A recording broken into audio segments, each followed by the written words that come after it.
আসসালামু আলাইকুম এভরিওয়ান। অন্ধমের ভালোবাসা গল্পে 7 নম্বর পার্ট। তো চলো বেশি কথা না কইয়া গল্প শুরু করা যাক। এয়ারপোর্ট থেকে বের হয়ে দেখি ভাইয়া কোলে একটা পিচ্চি মেয়ে নিয়ে দাঁড়িয়ে আছে। আমি ভাইয়ার দিকে এক দৃষ্টিতে তাকিয়ে আছি। কতদিন পর নিজের আপন ভাইকে দেখলাম, মনে একটু শান্তি হলো। কিন্তু আফসোস, ওর কাছে গিয়ে জিজ্ঞেস করতে পারবো না ভাইয়া তুই কেমন আছোস। আর এমনিতে আমাকে কেউ এই অবস্থায় দেখলে চিনবো না। ভাইয়া মেয়েটাকে কোলে নিয়ে চলে যাচ্ছে। ভাবলাম গিয়ে কিছু জিজ্ঞেস করব, না থাক, পরে যদি সন্দেহ করে। তবে ভাইয়ার কোলে এই পিচ্চি মেয়েটা কে চিনতে পারলাম না। কে হতে পারে? কোনোভাবেও তো আমার ভাতিজি নয়, কি জানি হতেও পারে। বাংলাদেশ তো ঠিকই চলে আসছি, কিন্তু এখন কোথায় যাব? বাড়িতে গেলে যদি পরিচয় দিই, জুতা দিয়ে পিটিয়ে বের করে দিবে। অবশ্য টাকার অভাব নেই আমার কাছে। বন্যার বাবা যেই টাকা দিয়েছে গুলোও শেষ করা যাবে না। এখান থেকে সরাসরি রিয়াদের বাসার সামনে চলে গেলাম। দেখি রিয়াদের বাসায় থাকার ব্যবস্থা করতে পারি কিনা। সেই সুযোগে আবার রিয়ার সাথেও দেখা হয়ে যাবে। রিয়াদের বাসার সামনে নেমে দেখি কোনো কিছুই পরিবর্তন হয় নাই, সব আগের মতোই আছে, শুধু মানুষগুলোই পরিবর্তন হয়ে গেছে হয়তো। রিয়াদের বাসার সামনে দাঁড়িয়ে আছি। আজ বহু বছর পর আমার রিয়াকে দেখবো।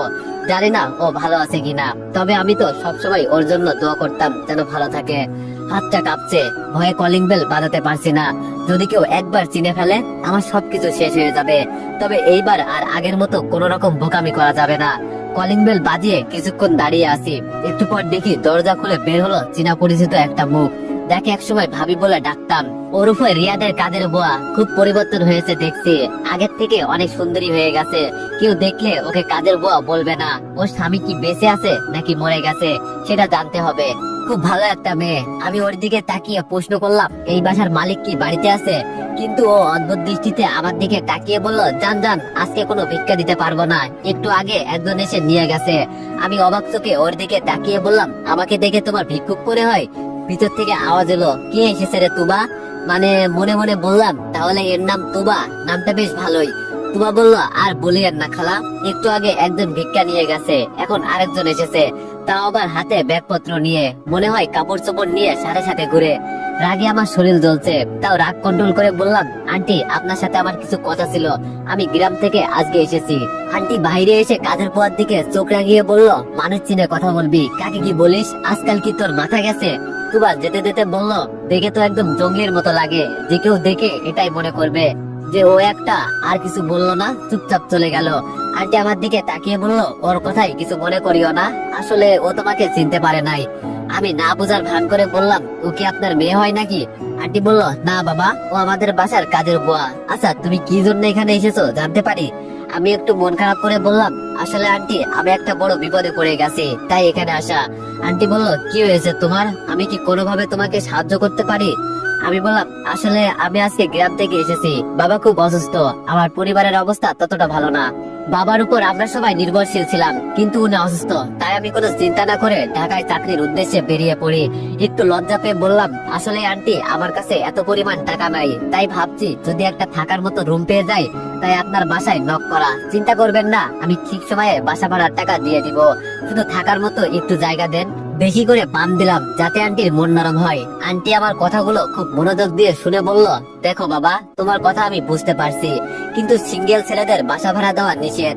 আমি বললাম, এভাবে বলবেন না আন্টি, দরকার হলে আমি সারাদিন রুমে বসে থাকবো, শুধু চাকরির সময়ে বাইরে থাকবো। এই মুহূর্তে কই যাব বলেন? আন্টি বলল, তোমার নাম কি? আমি বললাম, মোহাম্মদ দীপু হাসান। আন্টি বলল, কিসের চাকরি করতে চাও? আমি বললাম, আগে আন্টি বাসাটা পেয়ে নি, পরে দেখি চাকরি কপালে জোটে কিনা। তবে আপনি চিন্তা করবেন না, মাস শেষ হওয়ার আগেই টাকা দিয়ে দিব। মনে মনে বললাম, আমার কাছে এখন যেই টাকা আছে আপনাদের মতো 3-4টা বাসা মুহূর্তেই কিনে নিতে পারবো। আন্টি আমার দিকে তাকিয়ে বলল, ছাদের কোণে একটা রুম ফাঁকা আছে, যদি তুমি থাকতে চাও তো থাকতে পারো, আমাদের কোনো আপত্তি নাই। আমি আন্টিকে ধন্যবাদ দিয়ে বললাম, পারবো না মানে আন্টি? তবে অচেনা একটা ছেলেকে আপনি যেভাবে বিশ্বাস করলেন না, আমিও ঠিক সেইভাবে এখানে বিশ্বাসের সাথে থাকবো। আন্টি বলল, তোমার কথা শুনে বেশ খুশি হয়েছি, ভিতরে এসো। আমি বললাম, জি।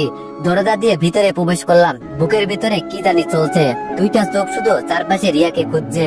যার জন্য এখানে আসা, যার জন্য এত নাটক করা, সেই মানুষটা এখন কোথায় আছে খুব দেখতে ইচ্ছা করছে। যে ভিতরে গিয়ে দেখি আমার বয়সী একটা ছেলে একটা মেয়ে কোলের উপর শুয়ে শুয়ে টিভি দেখছে।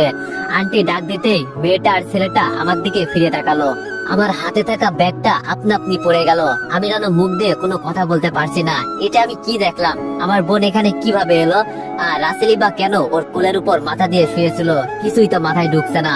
তাড়াতাড়ি নিজেকে আবার স্বাভাবিক করে নিচ থেকে ব্যাগটা তুলে নিলাম। কাউকে বুঝতে দেওয়া যাবে না আমার আসল পরিচয়ের কথা। আন্টি হেসে হেসে বলল, এটা আমার বড় ছেলে। আর আমার আপুকে দেখিয়ে বলল, এটা আমার বৌমা। তার মানে কি আমার আপুর সাথে রাসেলের বিয়ে হয়েছে? কিভাবে সম্ভব? আর আমার আপু এই কাজ কেমনে করলো? আমার তো বিশ্বাসই হচ্ছে না। নাকি রাসেল আবার কোনো নাটক করছে আমার বোনকে নিয়ে? এবারও আমার সাথে কিছু করলে আমিও ছাড়বো না। রাসেল আমার দিকে তাকিয়ে বলল, কে এসেছিল আম্মু? আর কোথা থেকে এসেছে? আন্টি বলল, আমাদের এখানে আজকে থেকে থাকবে। রাসেল ওর মায়ের দিকে তাকিয়ে বলল, যাকে তাকে না জেনে রুম ভাড়া দিয়ে দাও, এটা কিন্তু ঠিক না আম্মু। এর মাঝে আমার আপু বলে উঠলো, এই ছেলেকে কেমন জানি আমার চেনা চেনা লাগছে। আন্টি সবাইকে থামিয়ে দিয়ে বলল, এই তোরা থাম, কি শুরু করলি? ও আমাদের গ্রাম থেকে এসেছে, কোথায় উঠবে তাও জানে না। আমাদের বাসার নিচে হয়তো অনেকক্ষণ দাঁড়িয়েছিল, তবে ছেলেটা খুব ভালো। রাসেল আমার মুখে দাড়ি দেখিয়ে বলল, এত অল্প বয়সে মুরব্বী হওয়ার ইচ্ছা আছে নাকি? আমি হেসে বললাম, তেমন কোনো ইচ্ছা নাই, তবে কিছু মানুষের জন্য এই অবস্থা হয়েছে আমার। রাসেল বলল, গ্রামে কি করো তোমরা? আমি বললাম, এই তো আমার বাবা কৃষি কাজ করতো। এর মাঝে আন্টি বলে উঠলো, আমি তোরে সব পরে বুঝিয়ে দিব। আসো বাবা আমার সাথে, তোমার রুম দেখিয়ে দিই। তবে আমার আপু এখনো অবাক চোখে আমার দিকে তাকিয়ে আছে। ওই কথাই আছে না, রক্তের সম্পর্ক, রক্ত তো টানবেই। ও তো আমার বোন, তবে এখনো অনেক কিছু জানার বাকি আছে আমার।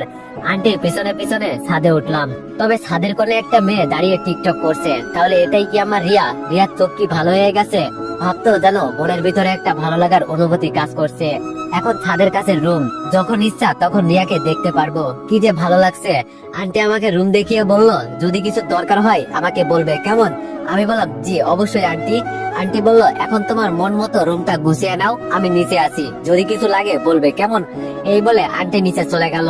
রুমটা হালকা পাতলা পরিষ্কার করতে লাগলাম, কিন্তু দরজা লাগাতে ভুলে গেছি, এটা মনে ছিল না। হঠাৎ কি মনে করে পিছনে তাকিয়ে দেখি অচেনা একটা মেয়ে দাঁড়িয়ে আছে। ওরে বাবা, এটা আবার কে? মনে হচ্ছে জানো আবার আগের মতোই নতুন কোনো বিপদ ডেকে আনছে। আমি মাথা নিচু করে বললাম, আপু কিছু কি বলবেন? মেয়েটা একটু রেগে বলল, আমাকে দেখে কি তোর আপু মনে হয়? আমি একটু বোকার ভাব ধরে বললাম, তাহলে কি বলবো? আর কিছু মনে না করলে একটা কথা বলি, খুব কষ্ট করে একটা রুম পেয়েছি। আন্টি দেখলে খুব মাইন্ড করবে, বলবেন। আসতে না আসতেই মেয়েটা আমাকে উল্টো ধমক দিয়ে বলল, তোর আন্টির কথা স্যার, আমাকে চিনিস আমি কে? আমি বললাম, না আপু, আপনাকে তো চিনতে পারলাম না। মেয়েটি বলল, আবার আপু? আমি বললাম, সরি, তাহলে কি বলে ডাকবো?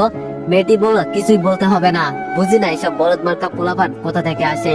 একটা তো হ্যান্ডসাম পোলা আসতে পারতো, একটু লাইন টাইম মারতে পারতাম। আস্তে করে বললো এই কথাটা, তবে আমি শুনে ফেলেছি আমাকে বলদ বলছে। আমাকে চিনলে আর এই কথা বলতি না। মেয়েটাকে দাঁড়িয়ে থাকতে দেখে খুব আগ্রহ নিয়ে বললাম, আপনি কি বাড়িওয়ালার মেয়ে? মেয়েটি বলল, তুই তা জেনে কি করবি? আমি বললাম, এখানে যেহেতু থাকবো, তাই যদি আপনার পরিচয় আগে থেকেই জেনে নি ভালো হতো। আর যদি কোনো বিপদে পড়ি আপনার নাম বলতাম, তাহলে কোনো সমস্যা হতো না। মেয়েটা আমার দিকে তাকিয়ে মিষ্টি একটা হাসি দিয়ে বলল, যতটা বলদ তোরে মনে করছিলাম ততটা না তুই। সব বলবো, তার আগে দাড়ি কেটে আয়, কেমন ক্ষেতের মতো লাগছে তোকে। এই বলে মেয়েটা আবার চলে গেল।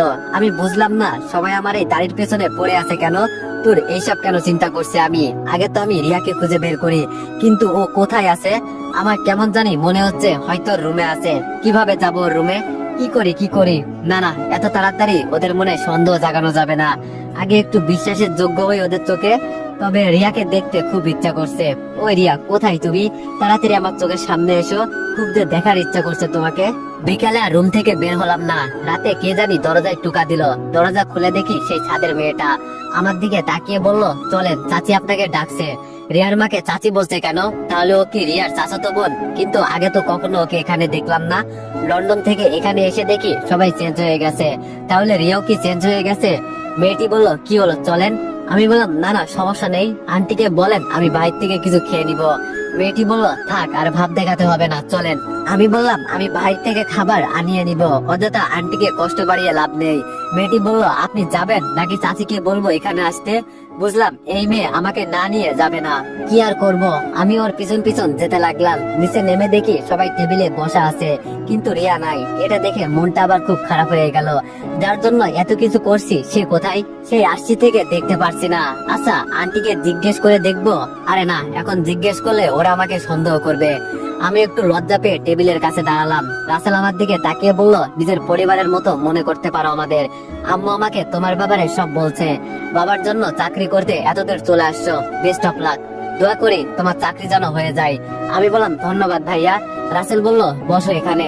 আমি বললাম, এত কষ্ট করার কি দরকার ছিল আন্টি? আমি বাইরে থেকে আন্টি আমাকে থামিয়ে দিয়ে বলল, তুমি আজকে প্রথম আমাদের বাসায় আসছো, মনে করো আমাদের অতিথি, তাই কোনো কথা না বলে বসে পড়ো। আমি আর কিছু বললাম না, টেবিলে বসে গেলাম। তবে আমার আপুকে এখানে দেখে আমার অনেকটাই ভালো লাগছে।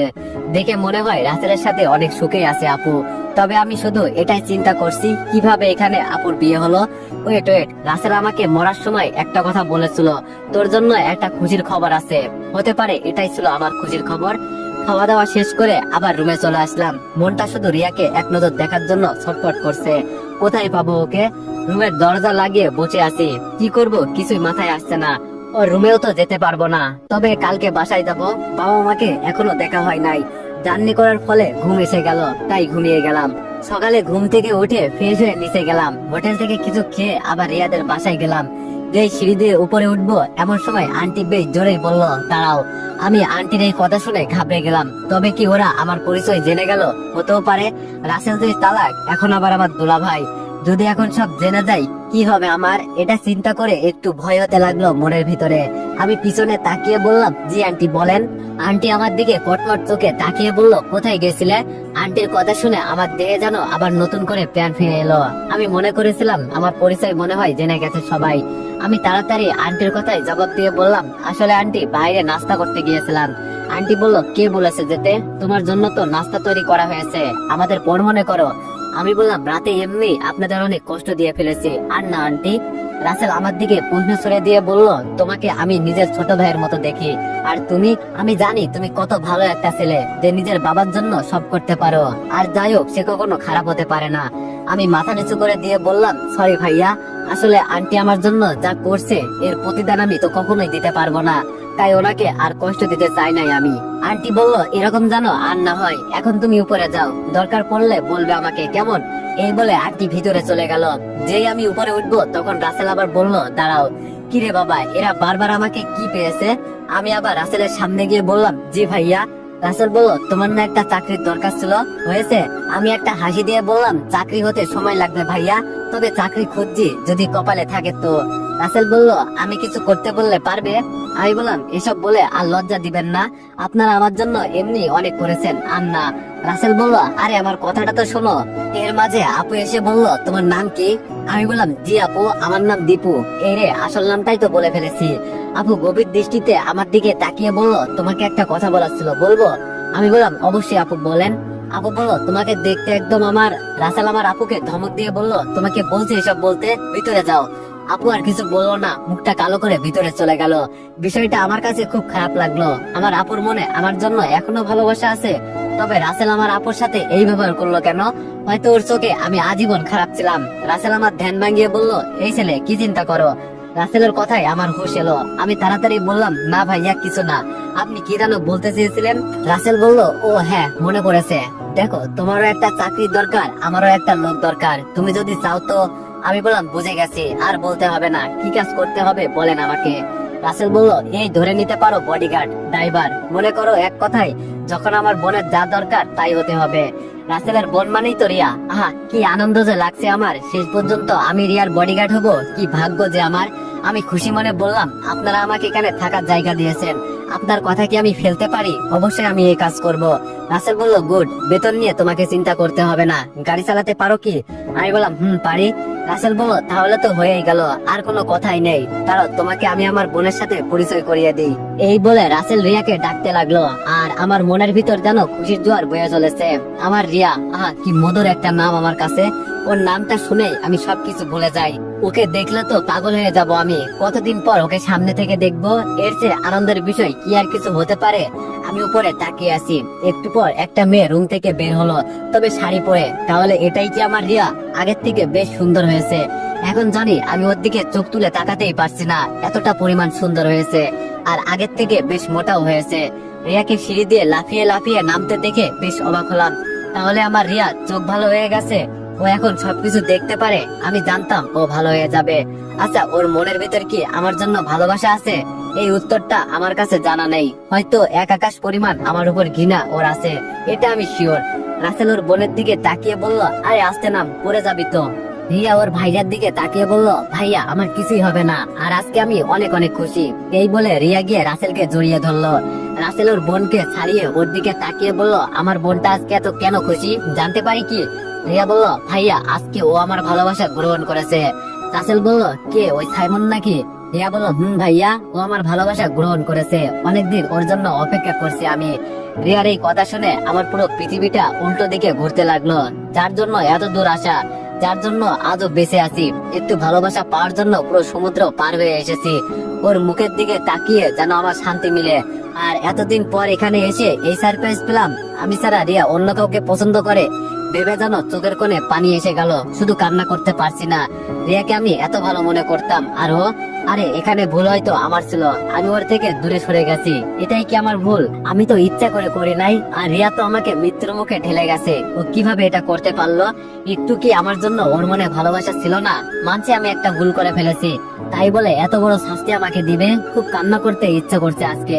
রাসেল আমার গায়ে হাত দিয়ে বলল, এই ছেলে কি চিন্তা করো? আমি চোখের পানি লুকিয়ে বললাম, কিছু না ভাইয়া। রাসেল বলল, আচ্ছা সেই সব ছাড়ো, এ হলো আমার ছোট বোন রিয়া। রিয়া আমার দিকে তাকিয়ে বলল, এই গাইয়া ভূত কোথা থেকে আমদানি করলি ভাইয়া?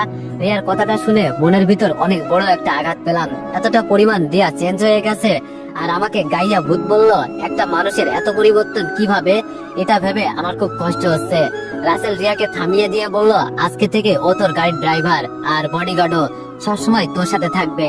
আমার একটাই মাত্র বোন, আমি চাই না ওর কোনো ক্ষতি হোক। রিয়া আমার দিকে তাকিয়ে বলল, ভাইয়া ওর চেহারার দিকে একবার তাকিয়ে দেখ, আমার বডিগার্ড হবে ও। সি ভাইয়া, তোর কি নজর খারাপ? রাসেল এবার রিয়াকে ধমক দিয়ে বলল, রিয়া এবার বেশি হয়ে যাচ্ছে, আমি যা বলছি তাই শোন, বেশি কথা বলিস কেন? রিয়া রাসেলের কথার উত্তর দিয়ে বলল, ভাইয়া এটা কি বেশি জরুরি? রাসেল বলল, দেখ বোন, একবার আমি। রিয়া ওর ভাইয়ের মুখে হাত দিয়ে বলল, নতুন করে জীবন শুরু করেছি আমি, তুই কি চাস আমি কষ্টে থাকি? আমার বুকের ভিতরে যেন আবার কাটা ঢুকলো মনে হচ্ছে, যে আঘাত সহ্য করতে পারছি না। তাহলে রিয়া কি আজও আমাকে মাফ করতে পারে নাই? এটা চিন্তা করে খুব কষ্ট লাগলো। রাসেল ওর বোনের দিকে হাসি মুখে তাকিয়ে বলল, লক্ষ্মী বোন আমার, এইসব তোর সেফটির জন্য, বুঝছিস না কেন? এর মাঝে আমি বলে উঠলাম, ভাইয়া আমাকে যদি আমার কাজ বুঝিয়ে দিতেন। রাসেল বলল, এইসব নিয়ে তোমাকে চিন্তা করতে হবে না, সব বুঝিয়ে দিবে আমার বোন, তুমি শুধু ওর সাথে থাকবে, কেমন? আর কিছুই করতে হবে না, মানে ওকে যে করেই হোক তোমাকে যে কোনো বিপদ থেকে বাঁচিয়ে আনতে হবে। আমি কষ্টের মাঝেও হাসি মুখে বললাম, অবশ্যই ভাইয়া পারবো, আমি সব পারবো, আমাকে আর কিছু বলতে হবে না। রাসেল বলল, তোমার কথা শুনে খুশি হলাম। রিয়া পরিচয় হয়ে নে, ওর নাম দীপু। রিয়া বলল, পরিচয় হলে কি হবে, থাক বাদ দে, পরে জেনে নিব। আমি খুব ভালো করে বুঝে গেলাম রাসেল এই নাম কেন বলল। এত বছর পর দেশে এসে এত বড় একটা সারপ্রাইজ পাবো কখনো ভাবি নাই আমি মনে করেছিলাম রিয়া সবকিছু ভুলে গেছে, কিন্তু না। রাসেল আমাকে প্রশ্ন করলো, তোমার কিছু বলার আছে? আমি বললাম, না ভাইয়া, আমি সব বুঝে গেছি। রাসেল বলল, কালকে সকাল থেকে তোমার ডিউটি। যাওয়ার আগে রিয়ার দিকে একটু তাকিয়ে দেখলাম, মনের ভিতর একটু শান্তি হলো। যতই ওকে আমি দেখি না কেন, তবু মন যেন ভরে না, হয়তো এটাকেই বলে ভালোবাসা। যাওয়ার আগে পিছন থেকে শুনলাম রিয়া ওর ভাইকে বলল, ভাইয়া ছেলেটা আনস্মার্ট, এটা কি তুই ঠিক করলি বল? রাসেল আস্তে করে বলল, আরে তোর জন্যই তো বেশ ভালোই হয়েছে, তোর বয়ফ্রেন্ড তোর সন্দেহ করবে না। আর কিছু শুনতে পারলাম না, সরাসরি উপরে উঠে গেলাম, দরজা লাগিয়ে ইচ্ছা মতো কান্না করতে লাগলাম। আমার কপালই কেন এত কষ্ট, একটা ভুলের জন্য এত বড় শাস্তি পাচ্ছি আমি, নিজের পরিবারকে হারিয়েছি এর জন্য, এখন রিয়াকেও হারাতে চলছি। এইসব কি হচ্ছে আমার সাথে? আর যে সহ্য করতে পারছি না, এইসব চিন্তা করছি আর কান্না করছি। আমার যে এখন কিছুই করার নেই। এভাবে কান্না করতে করতে অনেক সময় চলে গেল। এক সময় একটা কথা মাথায় এলো, মানুষ সব সময় বলে চেষ্টা করলে উপায় হয়। আমিও হাল ছাড়বো না, দেখে নিব আমার রিয়াকে আমি ছাড়া আর কে বিয়ে করতে পারে। রিয়া শুধু দীপুর, যদি রিয়ার জন্য যুদ্ধ করতে হয় তাও করব, আর যদি রিয়া না মানে জোর করে ওকে বউ বানাবো। এক কথায় আমি ছাড়া রিয়ার কারণ হবে না, দরকার হলে যা দরকার তাই করব। এগুলো বলেও মনকে সান্ত্বনা দিতে পারছি না, চোখ দিয়ে শুধু পানি করছে। দেখতে দেখতে বিকাল হয়ে গেল। বিকালে কাজের মেয়েটা এসে ডেকে গেল, কিন্তু গেলাম না, মন খারাপ এমনিতেই আমার। এখন রাত প্রায় 12টা, কিছুতেই চোখে ঘুম আসছে না। একটা সিগারেট হাতে নিয়ে ছাদের এক কোনায় দাঁড়িয়ে সিগারেট খাচ্ছি, আর মনের কষ্ট দূর করার চেষ্টা করছি।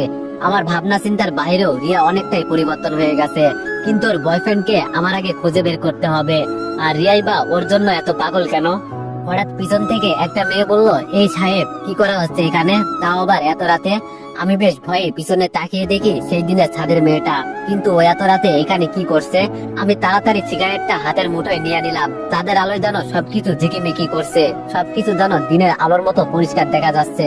মেয়েটা আমার দিকে তাকিয়ে বলল, হাত থেকে সিগারেট ফেলুন, হাতটা তো পুড়ে যাচ্ছে। আমি ওর কথায় হাত থেকে সিগারেট ফেলে দেখি সত্যি অনেকটা পুড়ে গেছে। মেয়েটি বলল, সিগারেট খাচ্ছেন খান, আমাকে দেখে লুকানোর কি হলো? কতটা হাত পুড়ে গেল এখন আপনার?